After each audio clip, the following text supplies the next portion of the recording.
Hi guys, welcome to my kitchen. So today I am sharing with you my cheesecake recipe. This is one of the best recipes that I could ever share with you, so consider yourselves honored. So I have already done a graham cracker crust. I've got that baked and ready to go.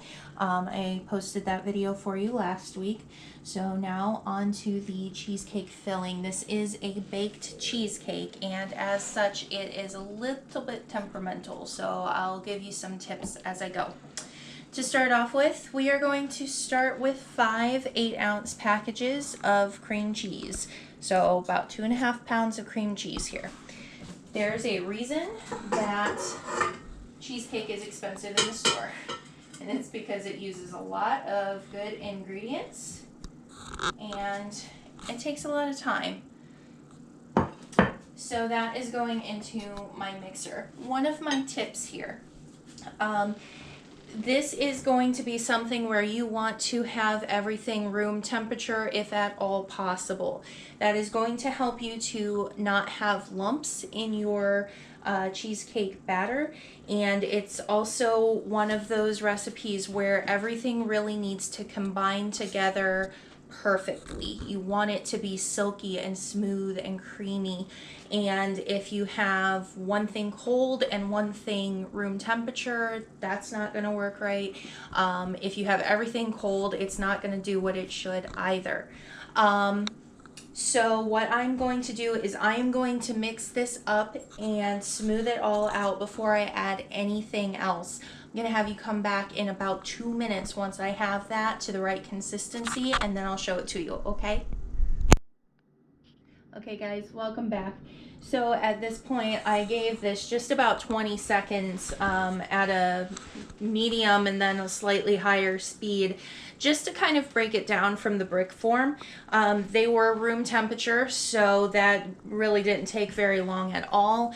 The reason that I do this is because you want to be doing the bulk of your mixing at the beginning. You don't want any lumps in there, because cheesecake is something you don't want to overmix. As I did mention, it is very temperamental. So that's one of the things. You want to do your mixing right now and less of it later on. So at this point, what we are going to do is add everything but the eggs to our batter.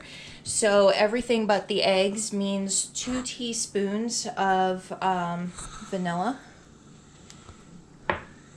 2 tablespoons of flour, and if you are doing a low carb diet or anything like that, you can actually do almond flour instead. And then I have a cup and 1/4 cup of sugar. And now I am even giving you my secret ingredient. You don't know how hard this is for me, guys. My secret ingredient is actually just a sprinkle of nutmeg as well. It really doesn't give it an overwhelmingly nutmeggy flavor. It's just good. And if you have vanilla bean paste, that would be fantastic in this, or a whole vanilla pod, just to give you those kind of vanilla bean flecks all through it and make it look all pretty. All right, so now I am going to give this a really good mix, so hold tight with me for a second. I can smell that nutmeg kicking up, and it smells really, really good. And just a little sprinkling, to be honest. They put a little bit more in there today than I actually meant to. So just 1/4 of a teaspoon if you're measuring it out.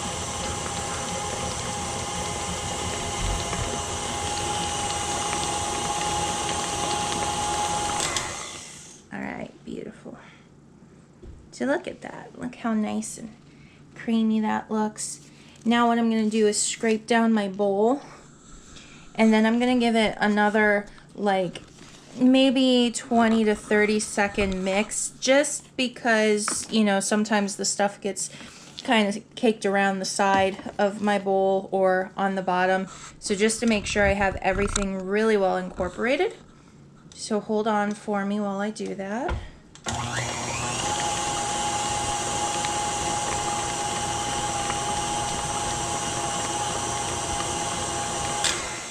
Okay. And I probably actually mixed that even a little bit more than I needed to, but like I said, this is the point where you want to get all of your mixing in, not after it. So now, onto the eggs. You're going to use a lot of eggs for this, so be prepared. It's 5 whole eggs and then plus 2 egg yolks. So you're going to be using 7 eggs, but 2 of them are just yolks. Now, the process for this is not dumping all of my eggs in at once. We're going to do 1 egg at a time. 2 might slip by at one point because they're all in the same bowl. But we're going to add an egg. Oh, okay, well, in that case, we're adding egg white, apparently. My yolks didn't want to jump down. Then I'm going to mix that really well. And then I'm going to add another egg, mix that really well until all of my eggs are in the batter. So I will have you come back as soon as I am done with that.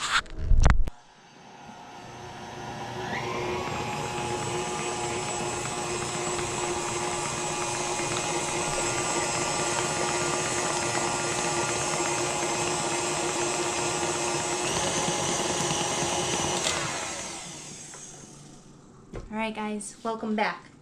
So you just saw me put my last egg in, and I'm going to clean off my beater as much as I can in a timely manner. So we mixed all the eggs in really well, and now there is just one more ingredient which I forgot to tell you before. That is a 1/4 cup of heavy cream. Now the heavy cream doesn't get beat into this, it gets mixed into this. So all of your serious mixing you want to do with the mixer, but the heavy cream you want to stir in. And the reason that I keep mixing this is just to make sure that I've gotten every little bit of cream cheese off the side and on the bottom, because I am a bad one for thinking everything's mixed in and there's still something on the bottom of my bowl. So I'm just trying to make sure everything's mixed in. So now a 1/4 cup of heavy cream, also at room temperature if at all possible. And then for that, you want to just stir it in gently. This is the part where you want to be gentle. You want to get it all mixed in, but you want to do your folding technique where you're not beating it up really quickly or anything like that. We're just mixing it all through.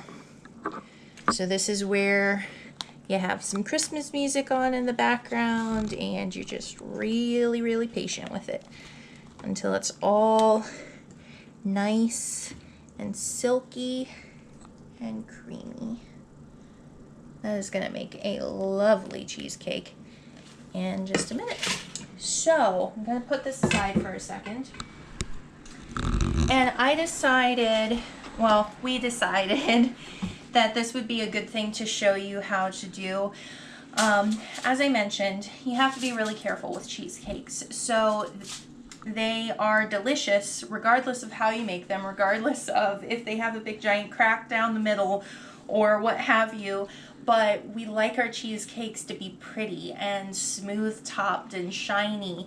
And in order to get that effect, you have to be really careful with it. So one thing is what your temperature on your oven is. You want to do a really low temperature on your oven. It's going to cook for a long time at low temperature.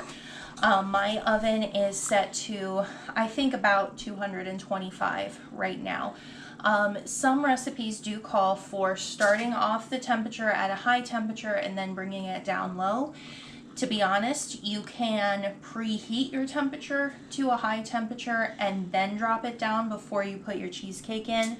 But I find that if my whole cook time is a lower temperature, it ends up with a better result than a half high, well, not half, but a partially high and partially low temperature. That's just me. So 225 for the oven, that's preheating right now. This is my roasting pan that I have with water in it, just water from the sink. It doesn't have to be purified or anything like that. You're not using it. But this is another technique to just really baby your cheesecake. Cheesecake really likes humidity. So if you can introduce a humid atmosphere into your oven with a water bath, then it's going to like that. It's going to cook a little bit more evenly and hopefully not have a big giant crack down the middle.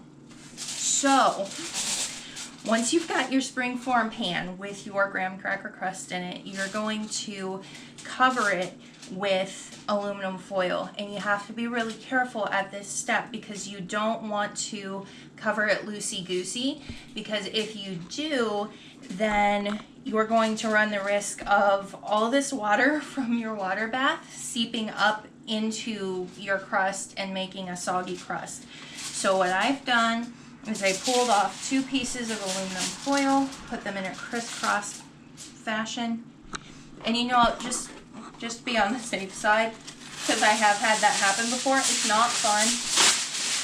I'm gonna do 3.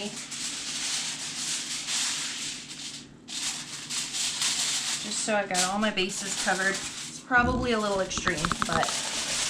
And then we're gonna bring all of them up like this. This is not what it's gonna look like when it's in the oven, trust me. What you wanna focus on when you're doing this is getting it as tight as possible around the bottom of your pan. Springform pans are always what you use for a cheesecake, but one of the best things about them is also one of the worst things about them, and it's that it's a 2-piece pan.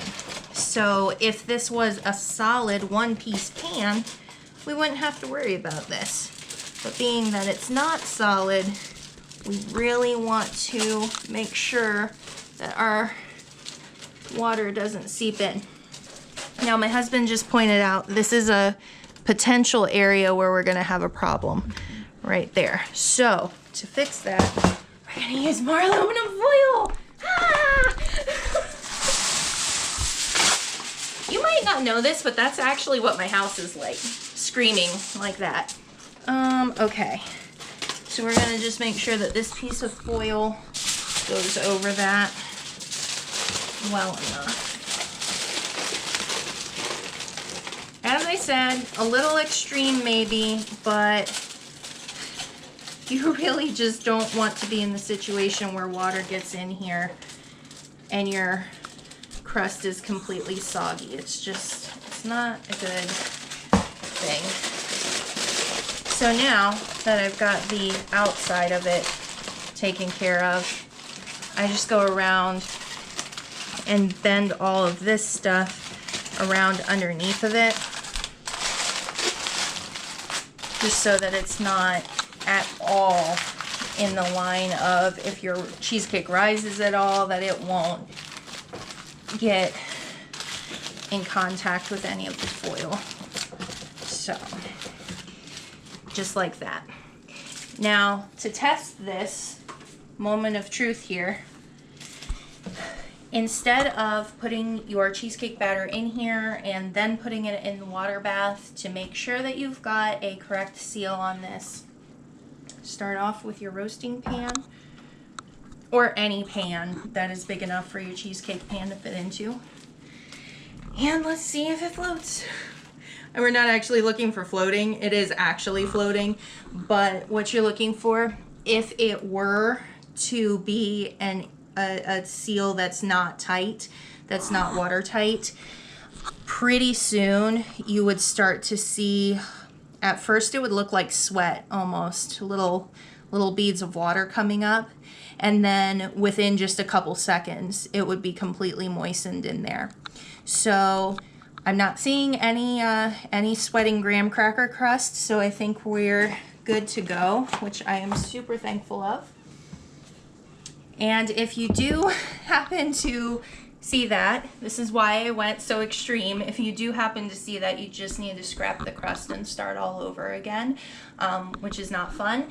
But thankfully, graham cracker crusts are very easy to make, so hopefully you just have a couple extra graham crackers laying around just in case something like that would happen. And then, the moment. Look how pretty that looks. And that obviously is going to weigh down your, whoop. I told you there's always stuff in the bottom that doesn't get mixed in. It just happened to be the cream. You don't have to fill it as full as I am. But in my experience, more cheesecake is not really a bad thing. So maybe for your waistline, but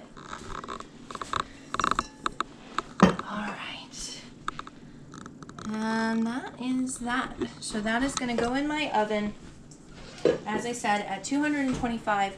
That is going to bake for at least an hour. Like an hour is actually your checking point. What you're checking for is how much jiggle you've got in the middle there. Temperature changes are a big thing with cheesecake. It really does not like to be exposed to temperature changes. So once you've got it in the oven, when you are checking it, you just want to do a very gentle check. You just want to open it, peek at it. If you can tell right away that it's not set up yet, just close the door again. If you can't tell, you can pull out the shelf and just kind of give it a little jiggle and see if it seems like it's set up. Once it is set up, you still want to be careful with it because that is actually the time when it likes to crack. So once you've gotten this to the point where it's all set up, it will still jiggle a little bit, to be honest, but it's not going to be like really jiggly. It's not going to be Santa's belly jiggly. So once it's set up, you're just going to turn off the heat and you're going to crack the oven door. So I'll show you exactly what I mean. So when it's done, I'm going to turn off the heat, leave the oven door open a crack.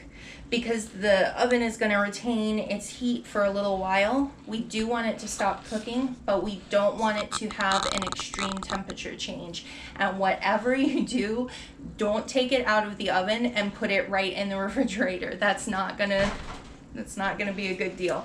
So hopefully you enjoy this cheesecake recipe. If you have any questions, please leave me a comment and let me know. I will give you a picture of it after it's done.